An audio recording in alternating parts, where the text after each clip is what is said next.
आता संचालक मंडळानं संचालक वाढीचा निर्णय घेतल्यानंतर गोकुळच्या संचालिका आणि विरोधी म्हणजे महाडिक गटाच्या नेत्या शौमिका महाडिक, माजी आमदार महादेवराव महाडिक यांनी मात्र या निर्णयाविरुद्ध आवाज उठवलाय। इतकंच काय तर मंत्री हसन मुश्रीफांच्या गोकुळमधल्या कारभारावर सुद्धा ताशेरे ओढलेत। मंत्री मुश्रीफ देखील ही सर्व परिस्थिती संयमाने हाताळताना दिसतायत। अध्यक्ष निवडणुकीत जे संचालक वाढीचा मुद्दा विरोधकांसाठी विरोधाचा असला तरी महायुती म्हणून हा निर्णय कसा फायद्याचा आहे हे महाडिकांना समजून देण्याची तयारी मुश्रीफांनी बोलून दाखवली।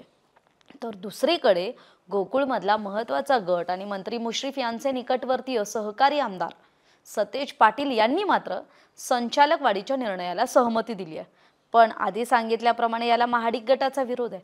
त्यामुळे काय झालं, राज्यसभेचे खासदार आणि धनंजय महाडिक आणि माजी आमदार महादेवराव महाडिक यांनी राजाराम कारखान्यावर बैठक घेतली आणि त्यानंतर प्रसंगी संचालक वाढीच्या मुद्द्यावर वेळ पडली तर दिल्लीपर्यंत धडक मारू असा इशारा हा मंत्री मुश्रीफांना निवडणुकीच्या तोंडावर देण्यात आलाय। आता मंत्री मुश्रीफ आणि काँग्रेस नेते आमदार सतेज पाटील यांची मैत्री पाहता गोकुळ दूध संघाची निवडणूक बिनविरोध करण्याची हालचाल होण्याची शक्यता नाकारता येत नाही आणि महाडिकांकडून तसं व्यक्तही केलं जात आहे। मात्र महाडिक आणि पाटील यांच्यातला जो सत्ता संघर्ष पाहता गोकुळची पुढची निवडणूक ही अत्यंत टोकाची आणि प्रतिष्ठेची केली जाईल हे मात्र निश्चित। मंत्री मुश्रीफ आणि पाटील यांची मैत्री लक्षात घेता महाडिक गट सुरुवातीपासूनच मुश्रीफांना धारेवर धरण्याच्या तयारीत आहे। टोकन असो वा संचालक वाढीचा मुद्दा, महाडिकांनी आक्षेप घेताच मुश्रीफांनी संयमाची भूमिका घेतली खरी, पण बंटी पाटलांनी मात्र त्यावर महत्त्वाची प्रतिक्रिया दिली आहे। महाडिकांनी टोकनचं वक्तव्य करणं हा विनोद असल्याचं सतेज उर्फ बंटी पाटलांनी म्हटलंय। ते नेमकं काय म्हणालेत पाहूयात। गोकुळची उलाढाल 4000 कोटींवर गेली आहे, व्याप्ती वाढलेली आहे। केडीसीसी मध्ये म्हणजे कोल्हापूर जिल्हा मध्यवर्ती बँकेत संचालक वाढीचा निर्णय घेतल्यानं ठेवी आणि व्याप्ती वाढली।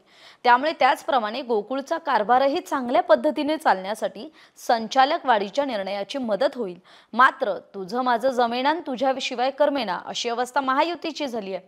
गोकुळमध्ये पक्षीय आणि संघटनात्मक राजकारणाला खीळ बसवत माजी आमदार महादेवराव महाडिकांनी पैशाचं राजकारण आणलं।